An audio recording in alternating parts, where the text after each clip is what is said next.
Basically जो हल्दीराम का business है उसके 3 मेन पिलर्स हैं। अगर आप कहें कि 3 बेसिकली पर्सनैलिटी है जिन्होंने हल्दीराम की बिज़नेस को जो है वो इतना आगे बढ़ाया। सबसे पहली जो पर्सनैलिटी है वो है गंगा बिशन अग्रवाल जी की।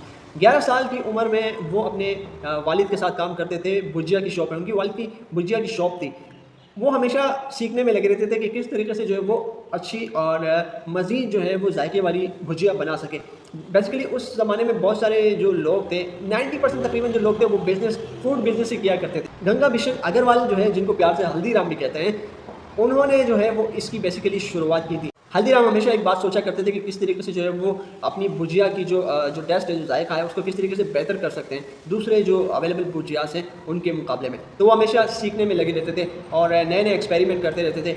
इस तरीके से जो है वो बहुत सारे उन्होंने एक्सपेरिमेंट किए, लेकिन आखिरकार एक दिन जो है उन्होंने एक बेहतरीन जो है वो रेसिपी तैयार कर ली। रेसिपी क्या थी? बेसिकली उन्होंने जो पहले फ्लोर ग्राम यूज़ होता था भुजिया बनाने में, तो उसको उन्होंने रिप्लेस किया मौद के साथ। ठीक है, मौद होती है बेसिकली दाल बीन्स होते हैं, और उसके साथ जो है उसमें थोड़ा क्रंचीनेस आ गया और उसका जायका जो है वो उसमें इजाफा हो गया दूसरी जो भुजिया अवेलेबल है उनके मुकाबले में। तो उन्होंने 2 काम किए। एक काम उन्होंने ये किया कि जो अपनी अवेलेबल भुजिया थी उसकी जो प्राइस है, वो पहले जो अवेलेबल भुजिया थी जो उसकी नॉर्मल जो प्राइस होती थी वो 2 सेंट होती थी, ये यूँ कह लीजिए कि 2 रुपये होती थी।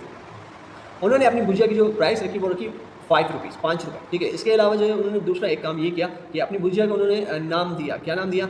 उस वक्त के जो बीकानेर के राजा थे डोंगर सेब के नाम से जो है उन्होंने अपने भुजिया को एक नाम दिया।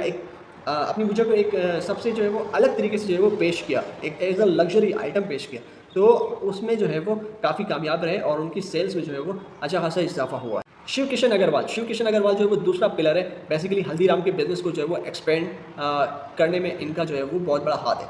अच्छा, 1960s में हुआ ये कि अग्रवाल जो फैमिली है वो 3 शहरों में डिवाइड हो गई, कोलकाता, बीकानेर और नागपुर में। ठीक है, अच्छा, नागपुर में जो है शिव किशन जो है वो शिव किशन अग्रवाल नागपुर चले गए, लेकिन उनका बिज़नेस सही तरीके से चल नहीं रहा था। बाकी जो दो बिज़नेस है लाइक बीकानेर और इसके अलावा कोलकाता, वो चल रहे थे। ठीक है, वो सही चल रहे थे। नागपुर का बिज़नेस सही तरीके से जो है वो नहीं चल रहा था। इसके बाद जो है वो शिव किशन अग्रवाल ने जो है वो एक सर्वे करवाया, कंज्यूमर सर्वे करवाया, जिसमें पता ये लगा कि नागपुर के जो लोग हैं वो बेसिकली जो मुख्तलिफ जो स्वीट्स अवेलेबल है वो बहुत ही लिमिटेड वेराइटीज़ हैं, और नई वेराइटीज़ जो है वो उससे वो लोग वाकिफ़ नहीं है, और ना तो वो जो है वो नया कोई एक्सपेरिमेंट करना चाहते हैं, नई कोई स्वीट्स ना तो वो ट्राई करना चाहते हैं, ना लेना चाहते हैं। ठीक है, अब शिव किशन अग्रवाल ने एक नई स्वीट्स लॉन्च की जिसका नाम था काजू कतली, जो कि बहुत ही फेमस हुई। वो फ्री सैम्पलिंग दिया करते थे, लोगों में फ्री डिस्ट्रीब्यूट किया करते थे उसमें।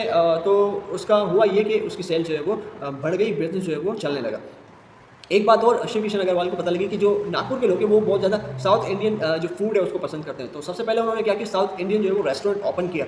उन्होंने रेस्टोरेंट ओपन किया। उसके बाद अपनी उसी रेस्टोरेंट में उन्होंने अपनी जो वेराइटीज़ है स्वीट्स है वो मुतारिफ करवाई, लाइक समोसा, कचौरी वगैरह। ठीक है, तो इस तरीके से जो है वो उन्होंने नागपुर में अपना सेटअप जो है वो अच्छा खासा जमा लिया और अपना बिज़नेस काफ़ी ग्रो किया।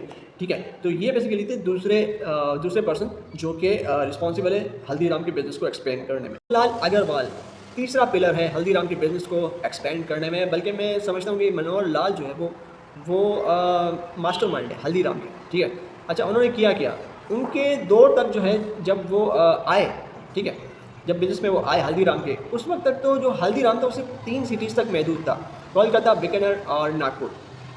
उन्होंने 2 चीज़ें की। सबसे पहले तो उन्होंने पैकेजिंग को जो है वो बहुत ही इनोवेटिव बनाया, इनोवेटिव पैकेजिंग मुतारिफ करवाई मुख्तलिफ प्रोडक्ट्स की, बहुत ही खूबसूरत पैकेजिंग। ठीक है, और यूज़र फ्रेंडली पैकेजिंग, ऐसी पैकेजिंग जैसे ज़िप पैकेज हो गया और मुख्तलिफ किस्म की जो पैकेजिंग उन्होंने बनाई। बहुत सारे जो दूसरे बिज़नेस हैं वो भी उनसे इंस्पायर हुए, उन्होंने भी जो है वो उनकी पैकेजिंग को कॉपी किया, यूँ कह सकते हैं आप। ठीक है, पैकेजिंग के ऊपर उन्होंने तवज्जो दी सबसे नंबर 1। दूसरा नंबर जो है वो मनोहर लाल ने जो है वो एक्सपेंड किया बिज़नेस को नई सिटीज़ में। जो है वो हल्दीराम की जो क्या कहते हैं उसकी शॉप्स हैं वो नई सिटीज़ में उन्होंने ओपन की, बड़ी सिटीज़ में ओपन करने के बाद छोटी सिटीज़ की तरफ आए। $100 बिलियन जो है वो हल्दीराम के भी नेट वर्थ वैल्यूएशन हो गई है।